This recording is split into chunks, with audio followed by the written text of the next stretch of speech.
Production funding for Ruckus has been provided by gifts from Dave and Jamie Cummings, the Hartwig family, Hush Blackwell, Barbara and Peter Gattermeyer, and by viewers like you. Thank you. Welcome to Ruckus, our weekly food for thought fight over the news of the day and the trends of the times. I'm Mike Shannon. The Ruckettes join me shortly. And our topics this week: the Kansas school finance formula loses in court.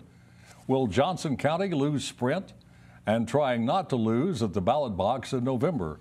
Plus roast and toast. But we start with our Newsmaker segment and focus on aviation in Kansas City. And joining us to talk about the future of KCI and related issues is Patrick Klein, the aviation director of Kansas City.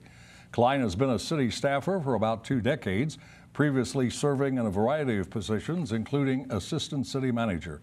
Klein has been in his present post a year and a half.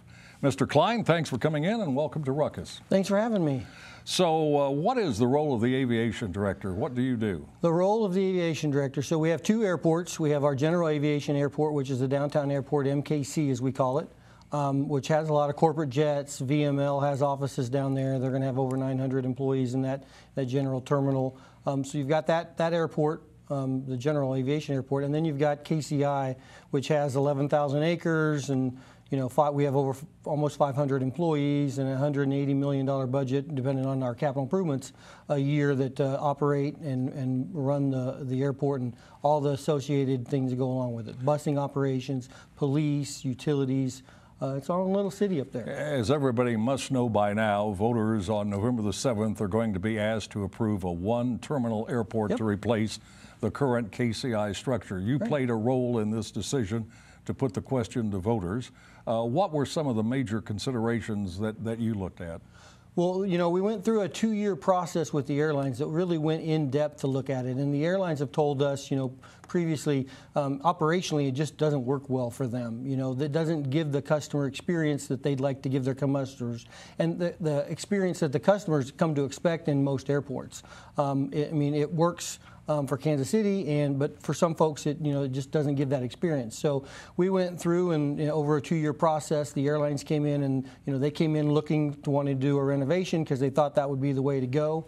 After 2 years, and we looked at 60 different options, the airlines quickly realized that the way our building geometry is set up, with a building that's 2,200 feet long and a horseshoe that's 72 feet wide, and then you've got a security wall down the middle, that it just doesn't, when you start adding to try to build on to make it have all the modern conveniences, it just doesn't, the building doesn't work. What would you say is the most significant reason, in your estimation, that we would need a new airport?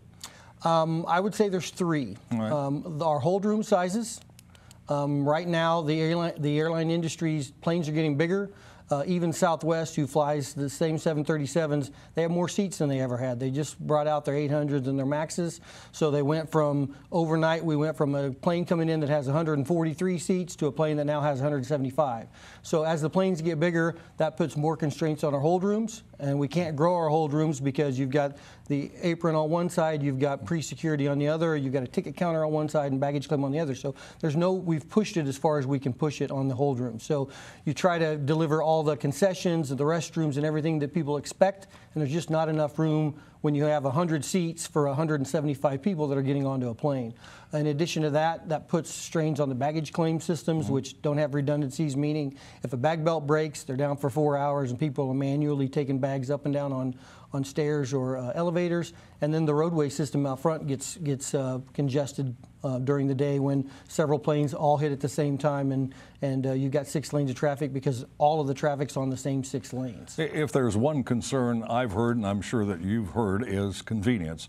Will this new airport be as convenient as the current one is? Can you answer that question? I would say absolutely, and I think the citizens will start to see some of that today when the renderings come out. We're not trying to build Dallas-Fort Worth or Atlanta or any of the big airports. I mean, we're building more of an Austin kind of Indy experience. So, you'll still be able to drop off at the curb, take 75 steps into the building, and then you're past security. And at that point, you've got all the modern convenience of an airport, plus the modern technology we just can't deliver now with, you know, self-bag tags, kiosks, you know, Wi-Fi throughout the whole building, and some of the modern conveniences like that. Quick final question, running low on time. If voters say okay on November the 7th, when will construction begin, and what happens during that time to people who travel by air? So the nice thing about our facility right now is B&C will continue to operate as they do until we open up on a new site on A. So what will eventually happen is we'll put some fencing around the A site, and then Edgemoor will be cut loose to start construction. I would say they're probably going to start in late 18 or early 19, and then, you know, the current facility will be used and until the new one opens. Yes, so there won't be, you won't be traveling in a construction area. You'll be traveling. Traveling now in the two facilities we've got. All right, very good. Unimpeded. Out of time. Thank you very much for coming in. Pleasure to meet you. Appreciate it. Thank you. All right, that is Kansas City, Missouri Aviation Director Patrick Klein. Now let's meet the panel and start a ruckus.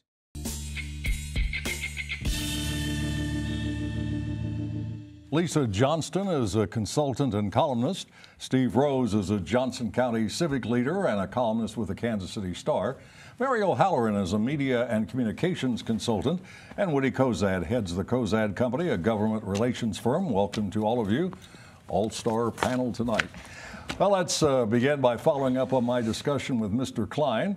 The campaign to convince Kansas City, Missouri voters to approve a one-terminal replacement for the current KCI structure is apparently underway. Has about 5 weeks, roughly 35 days or so, to make the sale. Some supporters worry that voters are unhappy with the selection of an out-of-town firm, Edgemoor from Bethesda, Maryland, to build the new facility. Burns and McDonnell, touting itself as the hometown team, initiated the idea of a privately financed project, but was ultimately rejected by the City Council.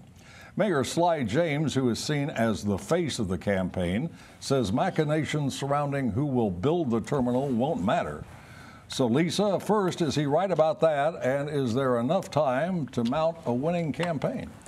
I don't think that he's necessarily correct. I think that there's already been some consternation about the choice, and I think that the timeline is going to be difficult. There are a lot of folks with concerns, and it's all going to come down to turnout.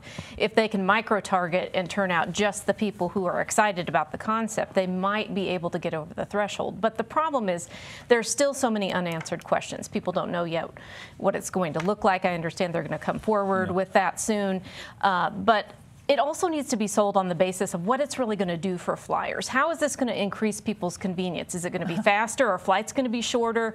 Is it going to be quicker to get through security to the terminal? Are there going to be more direct flights in and out of Kansas City? And if so, to where? We've heard none of this. Right now, it's all about, well, let's make Kansas City better. And that's not enough for most people. They want to know the practicality and have all the details about what this is really going to mean. Let me back you up here for just a second.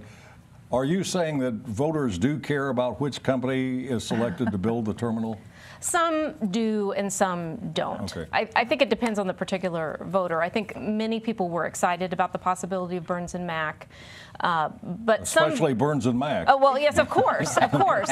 although there are obviously some voters that care less about who's building it and more about the impact of it. All right, Woody, same general questions to you. Is the mayor correct that people really don't care who's going to build the airport?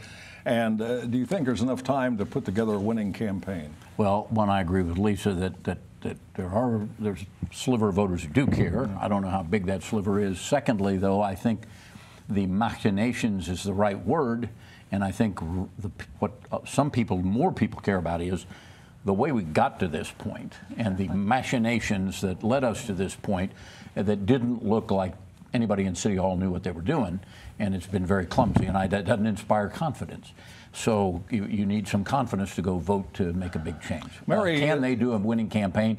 If they throw $1 million a week at it, they can do it. Mary, do you think there'll be any substantial opposition, organized opposition?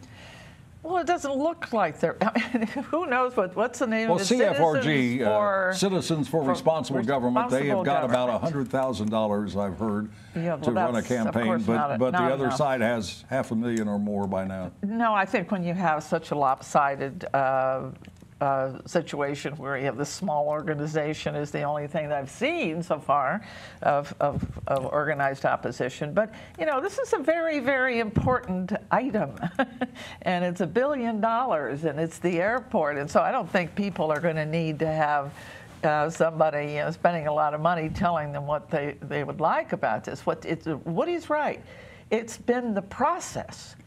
Too much secrecy, and here we are. What are we voting on? How many days? 35 30 roughly. days, so. and we don't have any kind of visual about what this $1 billion project is going to look Well, like. it is set to come out today being Thursday. But we're asking people to vote essentially without knowing exactly what we're voting Steve, on. where are you on That's this? I think not you've good. been kind of on both sides from time to time. At one point you thought there was no way it could win. Then you kind of thought maybe it would. Now, how do you feel? Well, I think there's one way only that a message could get through and cause us to win, and that is the fact that it is a free airport. And that is, when you look at the polls that I have seen, that is the only thing that moves people. It isn't, I mean, you can lay out 100 other different scenarios, and they're kind of, I don't care. I like the one I've got. And that, of course, is very, everybody knows that. People are pleased with what they've got.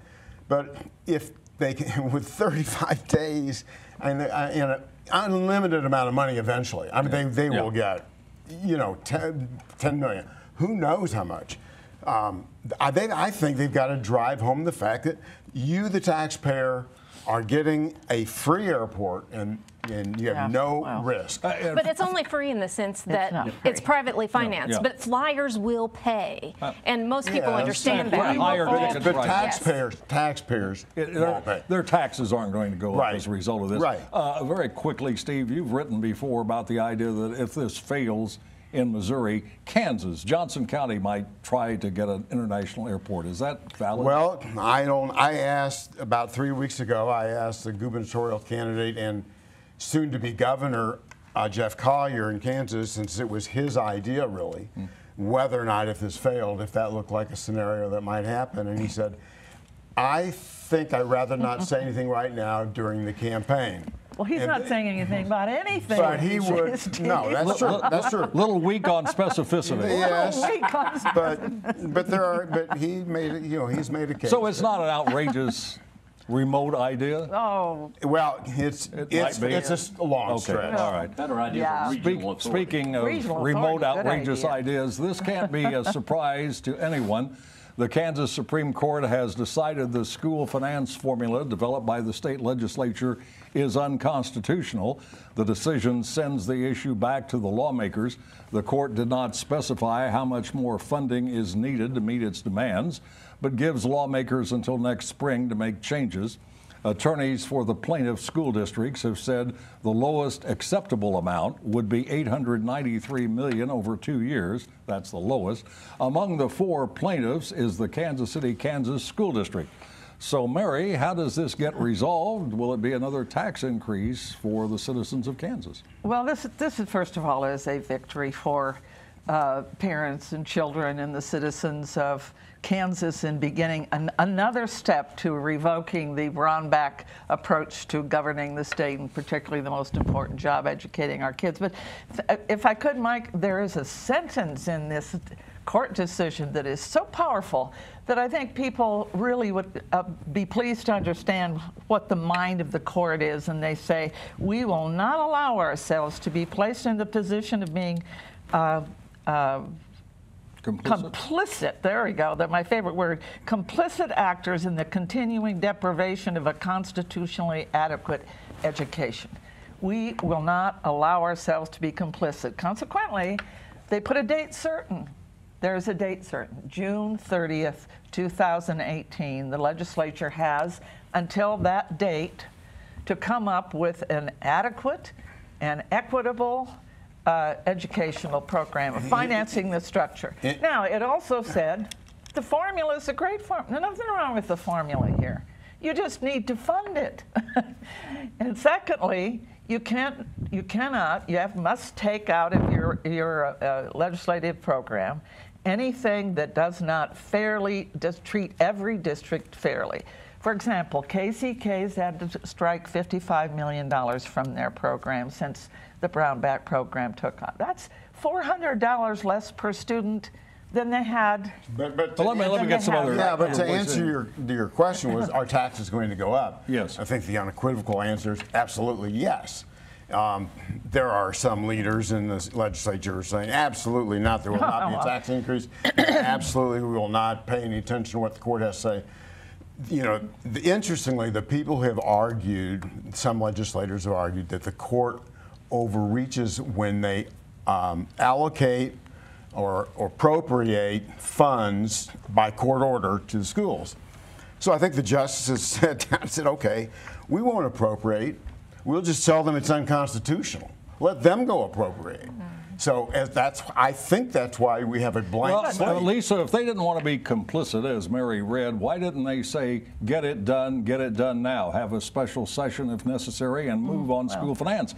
They're going to go with the current plan through at least. You cannot issue an order from one branch of the government. No, but they could say You it's our can't do it. recommendation. They could say we recommend that this needs urgency. Actually, and imply that a special. Three of the session. justices, as I Yeah, understand it, said that. were in favor of forcing immediate minority action. opinion, yeah. I think that they were trying to not force a special session and trying to allow them to do it during the normal session, which is why they set the date certain that they did set.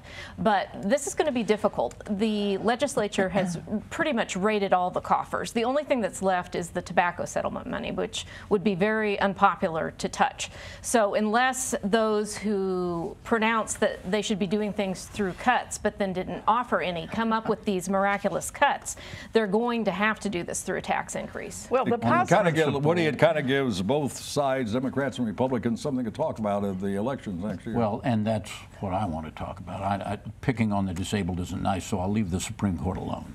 Let's look at the legislature. They are complicit in what your Supreme Court is doing if you live in Kansas. All they have to do is submit to the people a constitutional amendment to put a stop to this by guaranteeing you that a certain percentage of general revenue will always go to K through 12 education. We do this in Missouri. When our school district sued our state for more money, the Supreme Court of Missouri threw them out because we're required to give them 25% and we were giving them nearly 30, and that was the end of the case. But when there was an effort to get a recall on the state Supreme Court justices last fall, it failed dramatically. You know why? That's exactly the point. And the judges are held, the justices are held in very high esteem. They are. Poll after poll shows And they're up in the that's the 60% reason, range. Mike. The legislature's down in the 15. Well, let's wrap it up. But if the court really wanted something effective to happen, why don't they give a suggested amount? Well, I think that it's just so wise of them. This is the legislature's job. incompetent. Well, The legislature has adopted by statute something called the Rose Standards. They know darn well. That's the Steve Rose standards. And we all try to adhere to that. They know darn well what they have to do, and they have to stop. What the court said, you have to show exactly what you're doing to reach these And very the clear last time they standards. gave a specific amount, they were criticized for budgeting. Yeah. So that's probably part of It's the legislature's Speaking job. of the Rose Standard, there is rarely any doubt that one of our panelists is the insider's insider in Johnson County. So when Steve Rose writes there's going to be a merger between one of Kansas City's biggest employers, Sprint, and another telecom company, and the result will be, quote, tragic for the metro area, it is time to pay close attention. So let's start with this. On a scale of 1 to 10, 1 meaning it's unlikely, 10 meaning it's a done deal, how certain are you, Steve, that Sprint is going to merge with T-Mobile?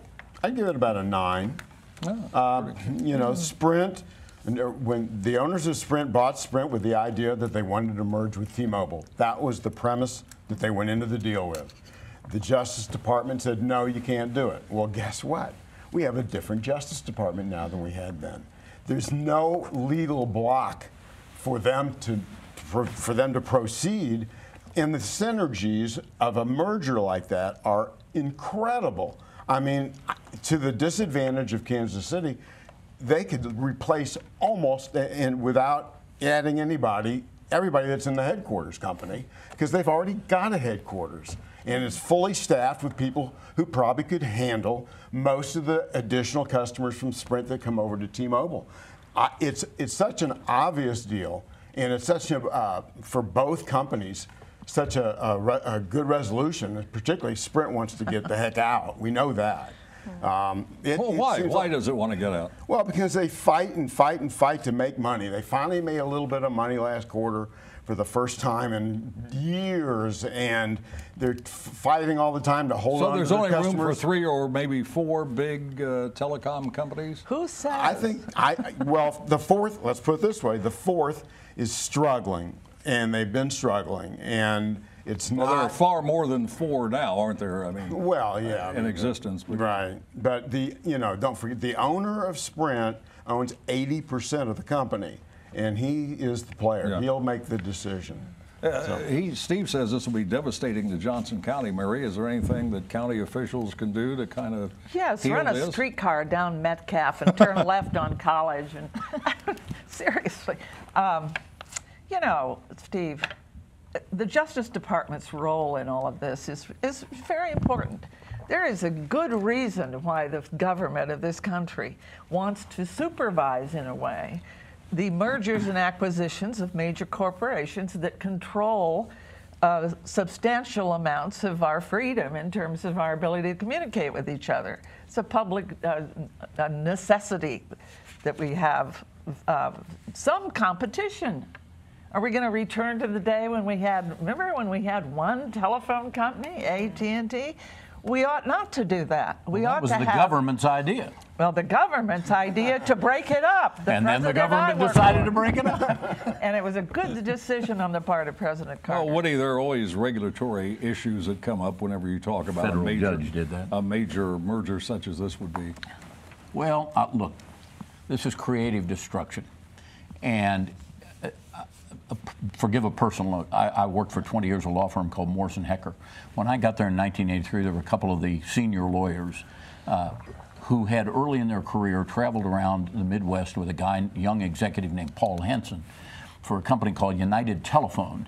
And they would go into some little, telephone first. Then it became They'd go out to some little town in Kansas, Missouri, and they'd buy the phone company. And the 3 of them would blow into town. When they left, they had the contracts, and they'd go on to the next town.